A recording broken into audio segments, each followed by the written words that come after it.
अस्सलाम वालेकुम दोस्तों। तो जी आज एक और फ्राइडे का ड्रा था इजी सिक्स का। इजी तो है लेकिन इजी किस तरह ये बताता हूँ मैं आपको। तो ये भी ड्रा हो चुका है जी, इसका रिजल्ट भी आ गया है। ये एमरेट 7 का तो कल होगा। और इसको लोगों ने खेलना ही छोड़ा हुआ है बहुत सारे ने, क्योंकि इसके बहुत ही मुश्किल इसको जीतना इस वजह से। लेकिन आ गया जी इजी सिक्स का। इस बंदे को तो आप जानते ही हैं। ये जो लकी बंदा 15 दिन में पहली बार खेल के तो 15 मिलियन जीत चुका है। चले आप सब भी जीतेंगे इंशाल्लाह, हम भी जीतेंगे एक दिन इंशाल्लाह, जरूर जीतेंगे, ये बड़ा ही कुछ जीतेंगे। अच्छा जी, तो ड्रा हो चुका है जी। आज के ड्रा का जो रिजल्ट आया है वो रिजल्ट ये है जी। इजी सिक्स है, कैसे बता दूं मैं आपको। पहले तो होगा जी ये जो लकी विनर है जो कि डायरेक्ट जीतते हैं रेफल आईडी से। ये रेफल आईडी होती है आपके हर टिकट के आगे। तो ये जीत जाते हैं 15,000 हर एक को मिलता है। ठीक है, न्यू सब क्लिक के 15,000 हर एक को मिलता है डायरेक्ट।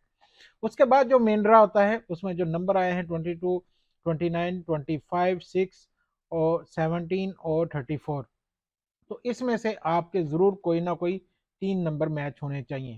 ठीक है, तो फिर आपको चाय पराठे के पैसे मिल जाते हैं। जैसे कोई भी 3 मैच हो जाए तो 5 dirham मिलते हैं। तो यहाँ पे देखें आज जो विनर हुए हैं 6,921 विनर हुए हैं। और इसमें से 6,900 जो है ना, वो सारे के सारे जो हैं चाय पराठे वाले हैं। बाकी कोई जो 15 हैं वो होंगे हैं इसके 4 नंबर वाले, और बाकी जो हैं 6 रह गए वो 7, वो तो ये राइफल आईडी वाले हैं। ठीक है, वरना ये 6,900 बंदे को तो चाय पराठा ही मिला है। चाय पराठा क्या, सिर्फ 5 dirham। ये तो पक्की बात है ना कि ये वही, इसलिए अभी इन्होंने शो करना ही छोड़ दिया कि कितने लोग क्या जीते हैं।